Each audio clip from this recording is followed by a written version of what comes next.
السلام علیکم ورحمۃ اللہ وبرکاتہ۔ اعوذ باللہ من الشیطان الرجیم، بسم اللہ الرحمن الرحیم۔ افلا يتدبرون القرآن ام على قلوب اقفالها ان الذين ارتدوا على ادبارهم من بعد ما تبين لهم الهدى الشيطان سول لهم وأملى لهم ذلك بأنهم قالوا للذين كرهوا ما نزل الله سنطيعكم في بعض الأمر والله يعلم إسرارهم صدق الله العظيم۔ رب اشرح لي صدري ويسر لي أمري واحلل عقدة من لساني يفقهوا قولي آمين يا رب العالمين۔ آج ہمارا چوتھا دن ہے۔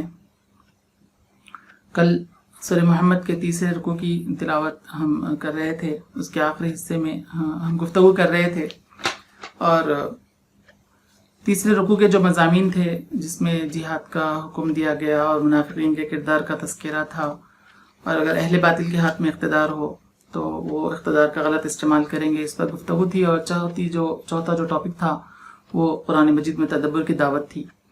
تو قرآن مجید میں تدبر کے حوالے سے ایک بات آئی تھی کہ اس میں دو باتیں ہیں۔ ایک تو یہ ہے کہ قرآن مجید کے مضامین مستحضر رہے، ہمیشہ ہمارے سامنے قرآن مجید کے مضامین رہے کہ قرآن مجید توحید کی طرف، رسالت کی طرف، آخرت کی طرف دعوت دیتا ہے، قوموں کے حالات کا تذکرہ کرتا ہے، آفاق اور انفس میں غور و فکر کی دعوت دیتا ہے، اور ایک الہ واحد کی بندگی کی طرف قرآن مجید میں بلایا گیا۔ نبی کریم صلی اللہ علیہ وسلم نے جو شریعت ہمیں دی ہے، اس شریعت پر عمل کرنے، اپنی زندگیوں کو سنوارنے کی دعوت دی گئی ہے۔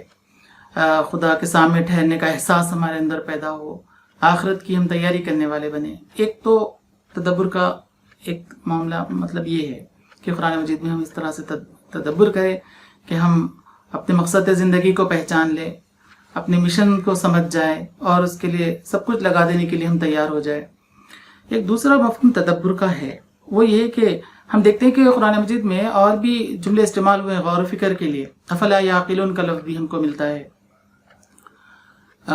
فہل من مذکر کا، وَلَقَدْ يَسَّرْنَا الْقُرْآنَ لِلذِّكْرِ فَهَلْ مِن مُدَّكِرٍ، تو وہ اور بھی الفاظ ملتے ہیں۔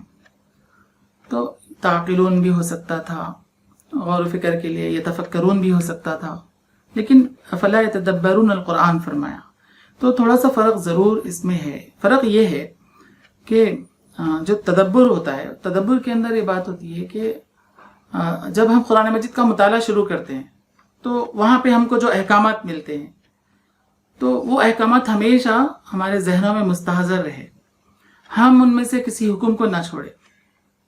جو ذمہ داریوں کا ذکر ہم کو قرآن مجید میں ملتے ہیں، کسی بھی ذمہ داری کو ہم جو ہے چھوڑنے کے لیے تیار نہ ہو۔ اور تدبر کا مفہوم یہ ہے کہ تدبر کے اندر دو چیزیں آتی ہیں، ایک غور و فکر کرنا، اور جن چیزوں پر غور و فکر کیا ہے اس کو عملی زندگی میں جگا دینا۔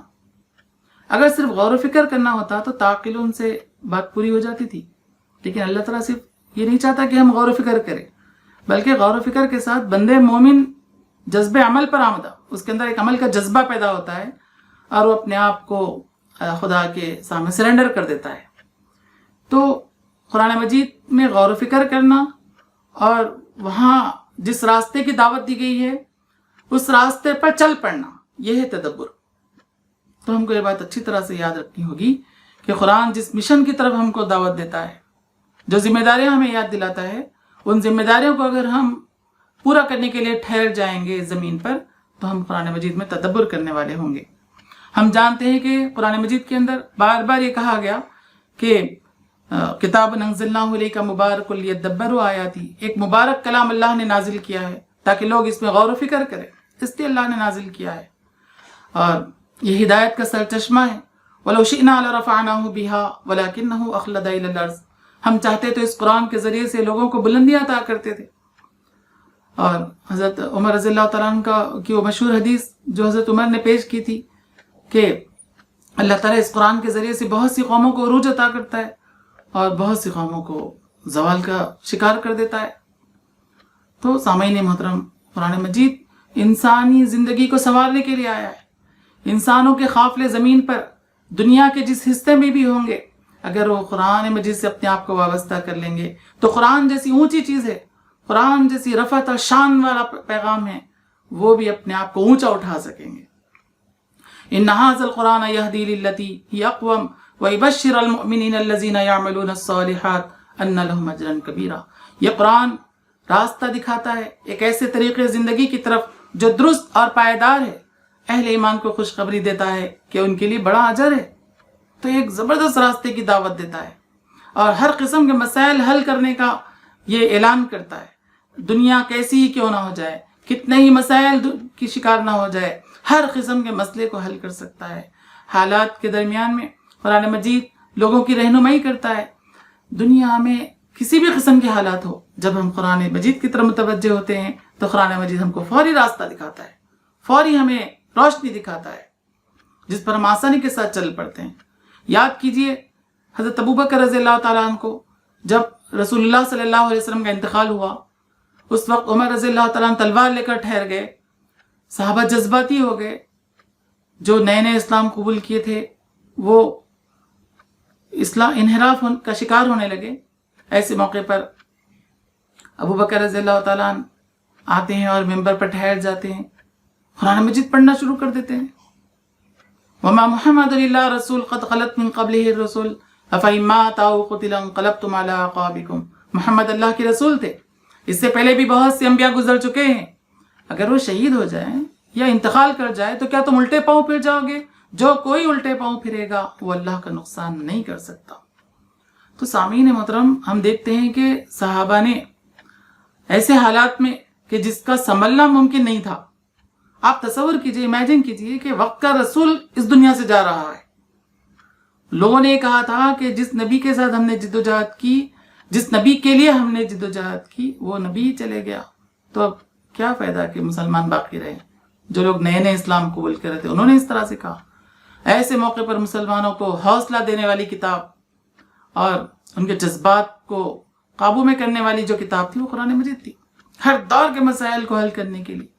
یہ ایک ایسا کلام ہے جس کے اندر سب کچھ اللہ تعالیٰ نے ذکر کر دیا ہے، لیکن اگر لوگ اس قرآن کو چھوڑیں گے، اس کی روشنی میں زندگی نہیں گزاریں گے، اس پر تدبر اور تفکر نہیں کریں گے، تو پھر ہم کو سورہ فرقان میں آیت بھی ملتی ہے کہ وقال الرسول یا ربی ان قوم اتخذوا هذا القرآن مہجورا، کہ اے رسول کہیں گے کہ اے میرے رب، میری قوم ہے جس نے قرآن کو چھوڑ رکھا تھا، اس لیے آج یہ جہنم میں جا رہی ہے۔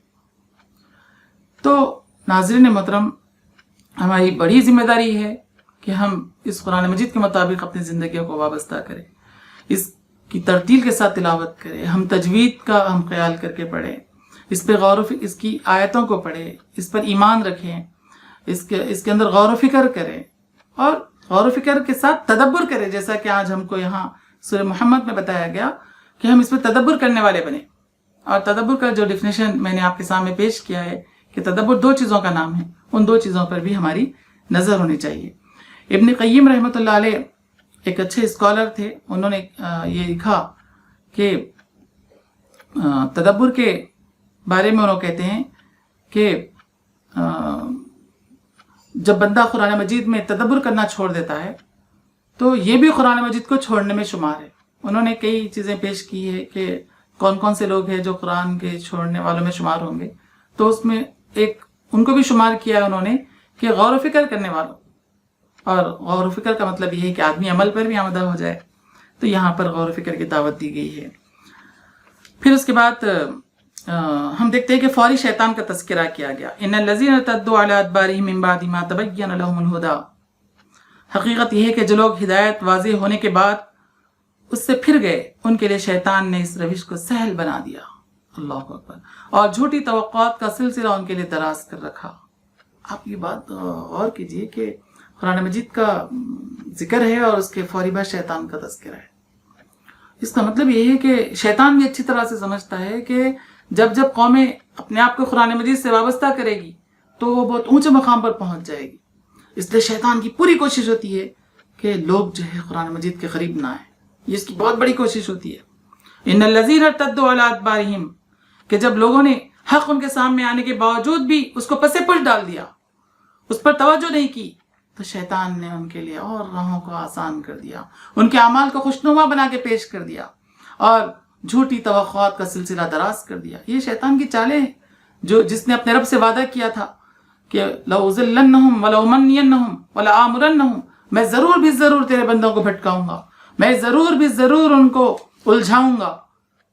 رب تعالیٰ نے فرمایا تھا یعیدہم ویمنیہم وما یعیدہم الشیطان الا غرورا، یہ شیطان کی جو وعدے ہیں اور وہ جو آرزویں اور تمناؤں میں الجھائے رکھتا ہے، وہ دھوکے کے علاوہ کچھ نہیں ہے۔ تو سورہ زخرف میں بھی ہمیں یہ بات ملتی ہے کہ وَمَن يَعْشُ عَن ذِكْرِ الرَّحْمَنِ نُقَيِّضْ لَهُ شَيْطَانًا فَهُوَ لَهُ قَرِينٌ، جو خدا کے ذکر سے غافل ہو جاتا ہے، شیطان اس کے اوپر اللہ تعالیٰ ایک شیطان کو مسلط کر دیتا ہے، فَهُوَ لَهُ قَرِين، وہ اس کے بہت زیادہ قریب آ جاتا ہے۔ إِنَّهُمْ لَيَصُدُّونَهُمْ عَنِ السَّبِيلِ وَيَحْسَبُونَ أَنَّهُمْ مُهْتَدُونَ، وہ شیطان انسان کو ہدایت سے بہت دور لے کر چلا جاتا ہے، لیکن انسان سوچتا ہے کہ میں ہدایت پر ہوں، اس کے اعمال کو خوشنما بنا کے اس کے سامنے پیش کر دیتا ہے۔ تو سامعین محترم، یہ شیطان کی وہ چالیں ہوتی ہے کہ شیطان یہ چاہتا ہے کہ امت مسلمہ قرآن مجید سے اپنے آپ کو وابستہ نہ کرے۔ آج جس دور سے ہم گزر رہے ہیں، ہم دیکھتے ہیں کہ قرآن مجید میں غور و فکر کرنے والے، اس کا مطالعہ کرنے والے، ترجمے سے پڑھنے والے بہت کم لوگ ملتے ہیں۔ اگر امت کی ایک بہت بڑی تعداد قرآن مجید سے وابستہ ہو جائے، اس کے مفاہیم کے قریب آ جائے، آپ یقین کیجئے یہ انقلاب کا دروازہ ہوگا۔ مولانا محمود الحسن صاحب رحمۃ اللہ علیہ مالٹا کی جیل میں قید تھے۔ جب جیل سے رہا ہوئے تو لوگوں نے ان سے پوچھا کہ اب آپ نکلنے کے بعد کیا کریں گے؟ تو انہوں نے کہا تھا کہ میں 2 کام کروں گا، ایک یہ کروں گا کہ امت کے درمیان میں اتحاد پیدا کرنے کی کوشش کروں گا، دوسرا کام یہ کروں گا کہ میں امت کو قرآن مجید سے جوڑوں گا، اور جو چھوٹے چھوٹے بچے محلوں میں تجوید کے ساتھ قرآن سیکھتے ہیں، ان کو تجوید کے ساتھ قرآن کا ترجمہ اور اس کے مفاہیم اور ان کے مطالب بھی سمجھاؤں گا۔ تو ہمارے بڑے علماء کرام نے یہ پہلے ہی ہمیں بتا دیا تھا کہ امت مسلمہ اگر اپنے آپ کو قرآن سے وابستہ کرتی ہے تو بالیقین کامیابی کی راہ پر چلے گی۔ مولانا مودودی رحمۃ اللہ علیہ نے خطبات میں ایک بہت اچھی بات لکھی ہے کہ قرآن مجید تو ٹھاٹے مارتا ہوا سمندر ہے، وہ تو دریا بخشنے کے لیے تیار ہے، اور مسلمان کا معاملہ یہ ہے کہ اس سے صرف ایک خطرہ لیتا ہے تو وہ تو دریا بخشنے کے لیے تیار ہے، پورے مسائل حل کرنے کے لیے تیار ہے، اور جو اس راہ کی سب سے بڑی رکاوٹ ہے اور وہ شیطان ہے۔ ہمیں چاہیے کہ شیطان کی سازشوں کو سمجھے اور اس کے وسوسوں کو دور کرنے کی ہم کوشش کریں۔ پھر فرمایا کہ فَكَيْفَ إِذَا تَوَفَّتْهُمُ الْمَلَائِكَةُ يَضْرِبُونَ وُجُوهَهُمْ وَأَدْبَارَهُمْ، پھر کیا حال ہوگا اس وقت جب فرشتے ان کی روحیں قبض کریں گے اور ان کے منہ اور پیٹھوں پر مارتے ہوئے انہیں لے جائیں گے۔ تو یہ جو تذکرہ ہے وہ یہ منافقین کا تذکرہ ہے کہ جو بظاہر تو اپنے آپ کو مسلمان کہلاتے تھے لیکن ان کی زندگیوں میں اسلام نہیں تھا، تو فرشتے ان کو ماریں گے، ان کے پیٹھوں پر ماریں گے اور انہیں مارتے ہوئے لے جائیں گے۔ اسلام ہم سے مطالبہ یہ کرتا ہے کہ کلمہ پڑھنے کے بعد ہمارا ایمان مضبوط ہو، ہم نفاق کا شکار نہ ہو جائے، ہماری زندگیوں میں منافقت نہ آئے، ہم مومن کامل بن کے زندگی گزارے۔ اگر خدا نہ خواستہ ہماری زندگیوں میں نفاق آ جاتا ہے تو اس کے نتیجے میں اللہ تعالیٰ عذابات کا شکار کر دیتے ہیں، زندگی کو تنگ کر دیتے ہیں، یہاں تک کہ جیسا کہ یہاں پہ بتایا گیا کہ جب فرشتے روحوں کو قبض کرتے ہیں تو ان لوگوں سے جنہوں نے اسلام تو قبول کر لیا تھا، لیکن اسلام جس مقصد کی طرف دعوت دیتا ہے، جس طرز زندگی کی دعوت دیتا ہے، اس زندگی کو انہوں نے اختیار نہیں کیا تھا، تو فرشتے ان کو ماریں گے۔ یضربون وجوہہم وادبارہم، سورہ نساء میں بھی ہم کو یہ مضمون ملتا ہے کہ فرشتے ماریں گے۔ تو ظاہر ہے جب وہ روح کو نکال رہے ہوں گے تو نکالنے کے بعد ماریں گے تو ان کا مارنا عالم برزخ میں ہوگا۔ تو یہاں سے ہم کو یہ بات معلوم ہوئی کہ عالم برزخ میں سزائیں دی جاتی ہے، عالم برزخ میں اللہ سبحانہ و تعالیٰ اہل ایمان کے ساتھ اچھا معاملہ بھی کرتا ہے، اور ظلم کرنے والے، منافقت کی راہ پر چلنے والوں کو وہاں پہ سزائیں بھی دی جاتی ہے۔ اور فرعون کے بارے میں اللہ تعالیٰ نے اس کی لاش کو دنیا میں محفوظ کر دیا، فَالْيَوْمَ ننجی کا بھی بدنی کا لتکون لمن خلفک آیا کہ ہم نے اس کی لاش کو لوگوں کے لیے عبرت بنا دیا، نشانی بنا دیا. تو ہم کو اور فرعون کے بارے میں قرآن مجید میں ہے کہ النار یعرضون علیہا غدوا وعشیا، صبح و شام اس پر آگ پیش کی جاتی ہے. تو فرعون کی لاش بھی ہمارے سامنے ہے، دنیا میں موجود ہے، اور پھر اس کا جسم تو یہیں پر ہے، تو اس کی روح جو عالم برزخ میں ہے وہاں پر اسے سزا دی جاتی ہے.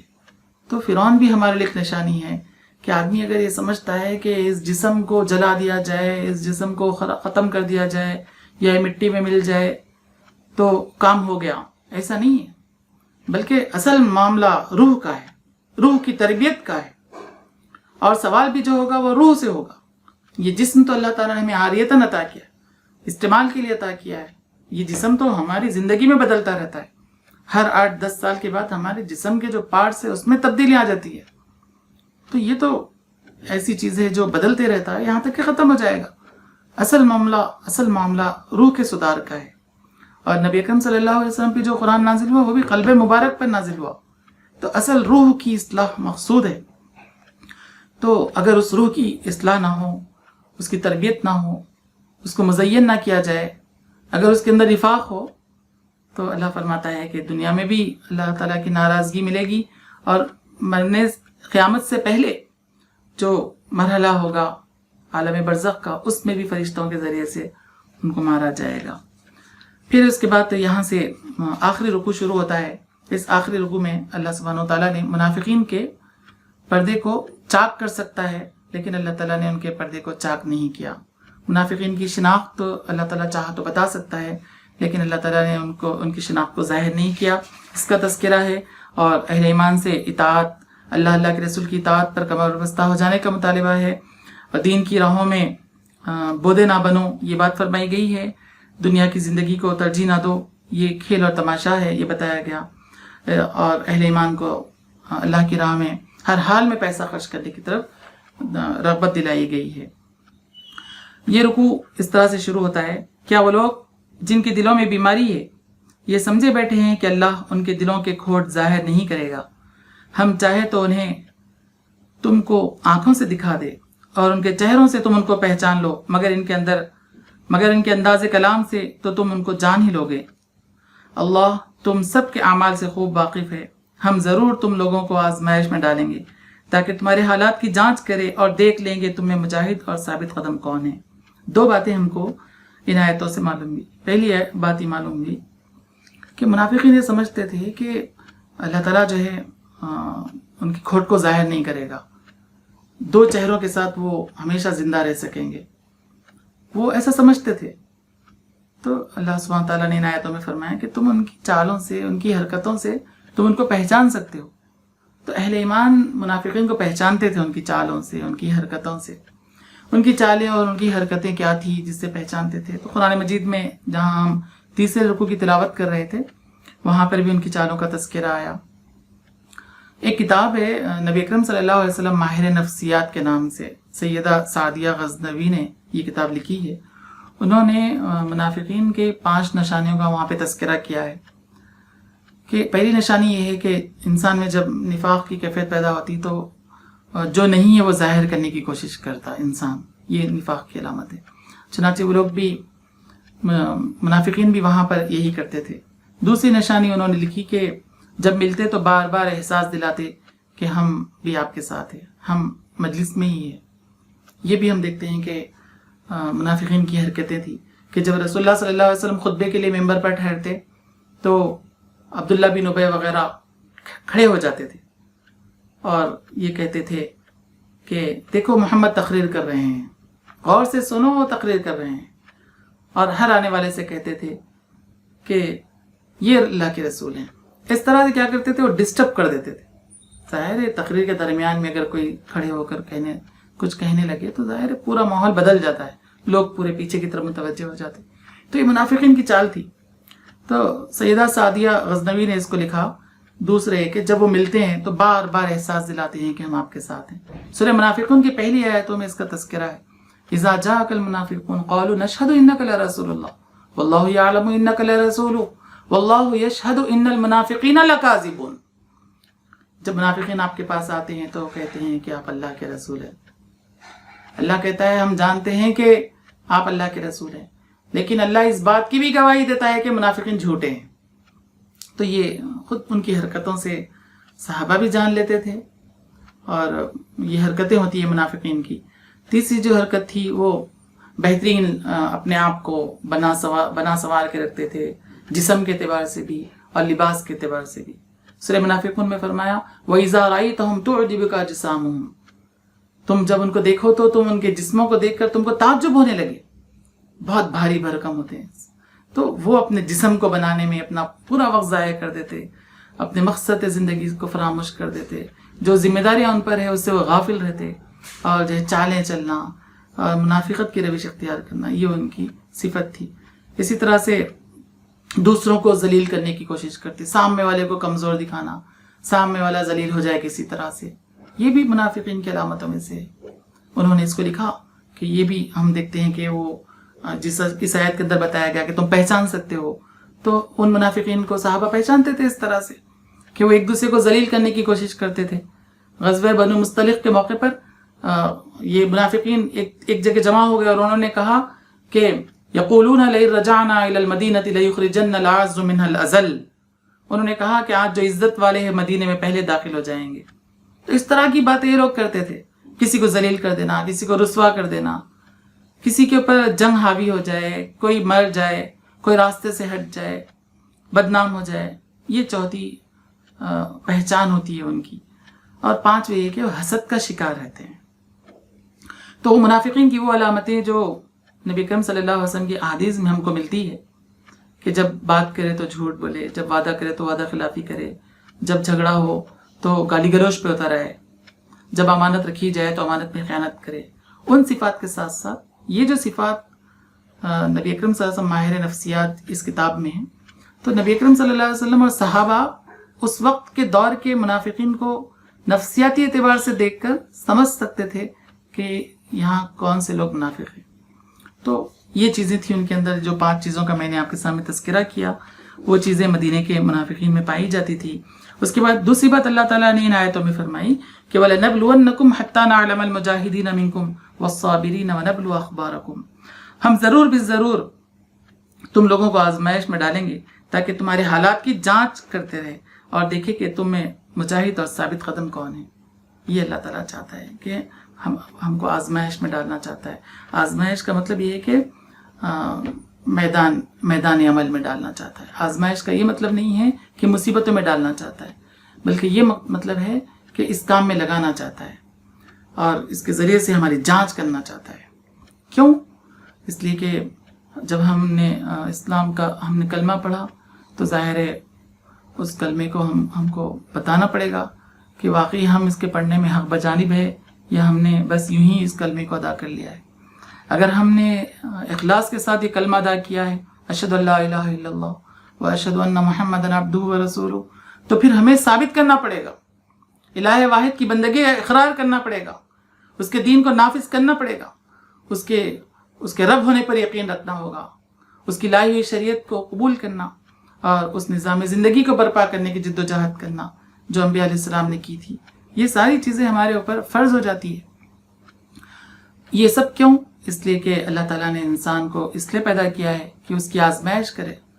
ہم نے تمہیں زندگی دی تاکہ دیکھے کہ تم میں سب سے اچھا عمل کون کرتا ہے، اور جب اچھا عمل کرتے ہیں تو اللہ تعالیٰ نے اہل ایمان کے لیے جنت کا وعدہ کیا ہے کہ ایک بہترین جنت اللہ تعالیٰ نے اہل ایمان کے لیے تیار کر رکھی ہے. اس لیے فرمایا کہ احسب الناس ان یترکوا ان یقولوا آمنا وهم لا یفتنون، کیا تم سمجھتے ہو کہ بس یوں ہی کہنے پر چھوڑ دیے جاؤ گے کہ ہم ایمان لائے؟ ایک جگہ فرمایا ام حسبتم ان تدخلوا الجنۃ ولما يعلم الله الذين جاهدوا منكم ويعلم الصابرين، کیا تم نے گمان رکھ کر رکھا ہے کہ تم کو یوں ہی جنت میں داخل کر دیا جائے گا جبکہ اللہ نے دیکھا ہی نہیں ہے کہ تم میں کون ہے جو اس کی راہ میں اسٹرگل کرتا ہے، جد و جہد کرتا ہے. تو یہ ضرور اللہ سبحانہ تعالیٰ دیکھتا ہے. تو اہل ایمان کو یہاں پہ آزمایا جاتا ہے. پھر فرمایا آگے کی آیتوں میں فرمایا کہ اے لوگوں جو ایمان لائے ہو اللہ اور اس کے رسول کی اطاعت کرو اور اپنے اعمال کو ضائع مت کر لو. تو اطاعت اللہ کے رسول کی پوری زندگی میں مطلوب ہے. دنیا میں ہم زندگی گزارتے ہیں تو ہم اللہ کے رسول کی اطاعت کے ساتھ زندگی گزاریں. اس کے علاوہ جو لوگ ہیں، یہاں تک کہ صحابہ رضوان اللہ تعالیٰ علیہ اجمعین بھی ہیں، تو ہم دیکھتے ہیں کہ صحابہ کے جو اقوال ہیں وہ نبی کریم صلی اللہ علیہ وسلم نے جو کچھ فرمایا ہے اس کی روشنی میں ہے یا نہیں ہے. تو ہم پاتے ہیں کہ صحابہ نے جو کچھ فرمایا ہے وہ سارا کا سارا رسول اللہ کی بتائی ہوئی تعلیمات کی روشنی میں فرمایا. اور اگر خدا نخواستہ وہ نہیں فرماتے تو خود ابو بکر نے یہ بات کہی تھی کہ اگر میری کوئی بات اسلام سے ٹکراتی ہے تو اس کو چھوڑ دو. تمام صحابہ نے یہی کہا تھا. پھر ہمارے بڑے بزرگان دین اور فقہاء کرام نے بھی یہی کہا تھا کہ اگر ہماری کوئی بات قرآن اور حدیث سے ٹکراتی ہے تو اس کو دیوار پہ مارو. تو ہمارے زمانے میں بعض ایسے لوگ پائے جاتے ہیں جو ان کے بڑے علماء کرام کی باتوں کو اس قدر یقین کرتے ہیں، اس کو قرآن اور حدیث کے پیمانے پر ناپنے کی کوشش نہیں کرتے. سمعنا و اطعنا، سن لیا اور اس پہ عمل کیے. تو یہ اندھی تقلید ہے. ان آیتوں میں ہمیں بتایا گیا کہ وہی اعمال معتبر ہوں گے جو اللہ کے رسول کے تحت کیے جائیں گے. اللہ کی اطاعت، اللہ کے رسول کی اطاعت کی جائے گی، یا اس اللہ کے رسول کے احکامات کی روشنی میں اگر کسی نے کوئی حکم دیا ہے تو اس کی اطاعت کی جائے گی. وَلَا تُبْطِلُوا أَعْمَالَكُمْ، اپنے اعمال کو باطل مت کر لو. اس کے علاوہ اگر کوئی کوشش کریں گے تو ایسا ہی ہوگا کہ وہ اس کے اعمال باطل ہو جائیں گے. فَلَا تَهِنُوا وَتَدْعُوا إِلَى السَّلْمِ، بودے نہ بنو. بودے اس لیے نہ بنو کہ اللہ تعالیٰ کی مدد تمہارے شامل حال ہے. جب دعوت دین کے فریضے کے لیے تم کھڑے ہو گئے ہو، جب اس مشن کو لے کر آگے بڑھے ہو، اللہ کے کلمے کو تم نے بلند کیا ہے مدینے میں، تو اب بودے نہ بنو. استقامت کے ساتھ جم جاؤ، ٹھہر جاؤ، اللہ کی مدد آئے گی. چنانچہ ہم دیکھتے ہیں کہ یہ سورہ مدینے کے آنے کے شروع میں نازل ہوا. اللہ تعالیٰ نے فرمایا کہ فلا تہنوا، تم بودے مت بنو اور صلح کی درخواست مت کرو، تم ہی غالب رہنے والے ہو. ہم دیکھتے ہیں کہ رسول اللہ صلی اللہ علیہ وسلم کو اللہ نے غلبہ عطا کیا. آپ کے بعد صحابہ کو موقع دیا کہ زمین کے ایک بہت بڑے حصے پر اللہ کے دین کو قائم کر دے. اللہ تعالیٰ، ہم دیکھتے ہیں کہ صحابہ کو یہ موقع ملا. جب یہ سورہ ختم ہو رہا ہے تو وہاں پہ اللہ نے فرمایا انما الحیات الدنیا لعب و لہو، بے شک دنیا کی زندگی تو ایک کھیل اور تماشا ہے. اگر تم ایمان رکھو اور تقوی کی روش پر چلتے رہو تو اللہ تمہارے اجر تم کو دے گا اور تمہارے مال تم سے نہ مانگے گا. فرمایا کہ جس دنیا میں ہم نے تم کو پیدا کیا ہے یہ بس کھیل اور تماشا ہے. دوسری صورتوں میں اس کی تفصیلات ہم کو ملتی ہے. بار بار اللہ تعالیٰ نے یہ بات ارشاد فرمائی کہ دنیا کی زندگی کھیل اور تماشا ہے.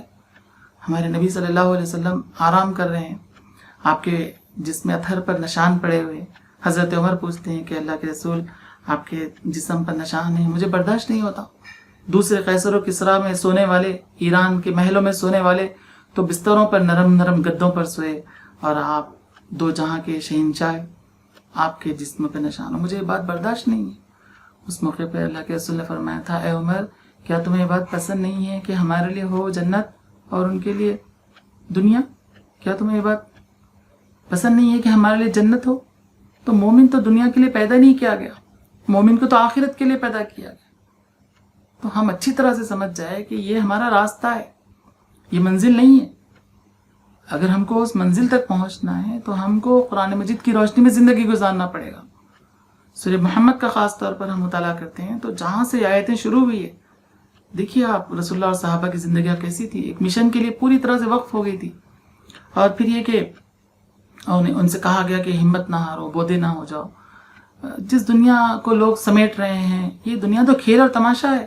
اصل تو مقصد ہے جس کو تم حاصل کرنے کی کوشش کر رہے ہو، اسی پر ثابت قدمی کے ساتھ جم جاؤ، ڈٹ جاؤ. یہی وہ واحد راہ ہے جو تمہیں کامیابی سے ہمکنار کرے گی. دنیا کے لہو لعب میں پڑھ کر اپنے مقصد کو فراموش مت کر دو. اس مقصد کے لیے سر دھڑ کی بازی لگا دو، بودے نہ پڑو، پیچھے نہ ہٹو، تم ہی غالب رہو گے. رہی یہ دنیا تو یہ لہو لعب ہے. اگر تم تقوی کی روش پر چلتے رہو، جو قرآن و حدیث کا راستہ ہے اس پر تم چلتے رہو، تو اللہ تم سے کسی قسم کا مطالبہ نہیں کرے گا، تم کو بڑا چڑھا کر اجر دے گا. دنیا میں تم جو پیسہ خرچ کرتے ہو اس کو بھی اللہ تعالیٰ جو ہے بہترین طریقے سے تمہارے حوالے واپس کر دے گا. دنیا میں تمہارے اموال میں برکت عطا کرے گا، پھر آخرت کی کامیابیاں تمہیں نصیب کرے گا، جنت الفردوس جیسی چیز نصیب فرمائے گا، اور پھر اپنی رضا عطا کرے گا. اس سورہ کی سب سے آخری آیت میں فرمایا وَإِن تَتَوَلَّوْا يَسْتَبْدِلْ قَوْمًا غَيْرَكُمْ ثُمَّ لَا يَكُونُوا أَمْثَالَكُمْ، اگر تم منہ موڑو گے تو اللہ تمہاری جگہ کسی اور قوم کو لے آئے گا اور وہ تم جیسے نہ ہوگے۔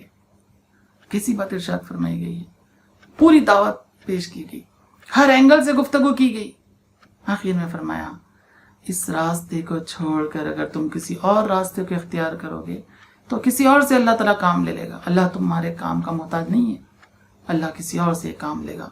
تو آج کے زمانے میں بھی ہم کو یہ آخری آیت یاد دلاتی ہے کہ ہم اللہ کے دین کو نافذ کرنے کے لیے اٹھ کھڑے ہوں، اس مشن سے ہم اپنے آپ کو وابستہ کریں جو مشن ہمیں نبی کریم صلی اللہ علیہ وسلم کے ذریعے سے ملا ہے۔ صحابہ نے جس باغ کو سینچا ہے، دنیا کے ایک بہت بڑے حصے میں امن کو قائم کیا، عدل کو قائم کیا، الہ واحد کی بندگی کا اعلان کیا، ہم کو بھی اس فریضے کو انجام دینا ہے۔ دعوت دین، اصلاح معاشرے کے کاموں میں سرگرم ہو جانا ہے، اللہ کے دین کی مدد اور نصرت کے لیے کمر بستہ ہو جانا ہے۔ ہمیں اچھی طرح سے یاد رکھنا چاہیے کہ دنیاوی زندگی کھیل اور تماشے کے سوا کچھ نہیں ہے، اصل وہ مقصد ہے جس کے لیے انبیاء علیہ السلام کو بھیجا گیا ہے۔ اس مقصد اور اس مشن کے لیے اپنی زندگی کو وابستہ کر لینا، یہ سورہ محمد کا پیغام ہے۔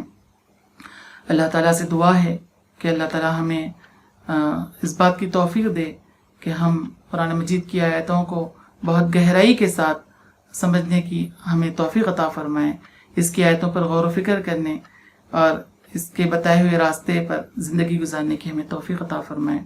ہمیں اس بات کی توفیق دے کہ ہم اس قرآن مجید کے ذریعے سے ہم اپنی انفرادی زندگیوں کو بھی بہتر سے بہتر کریں، اس کے ذریعے سے ہماری اجتماعی زندگیاں بھی بہتر ہو جائے، اس قرآن کے ذریعے سے ہماری زندگیوں میں ایک صالح انقلاب آئے۔ ہمیں اس بات کی توفیق دے کہ ہم اس قرآن کو لے کر اس دنیا میں بڑا جہاد کریں، یعنی اس قرآن کے مطابق عدل اور قسط کو قائم کرنے کے لیے ہم آگے بڑھیں۔ یہ عظیم الشان کام جو اللہ تعالیٰ اپنے انبیاء سے اور اپنے محبوب بندوں سے لیتا ہے، اللہ تعالیٰ وہ کام ہم سے بھی لے لے اور ہمارے کاموں میں اخلاص عطا کرے، اور ہمارے ان کاموں کے پیچھے اپنی رضا اور اپنی خوشنودی ہمیں عطا فرمائے، ہمارے گناہوں اور ہمارے غلطیوں سے درگزر کر دے، زندہ رکھے تو اسلام پر رکھ، موت دے تو ایمان پر۔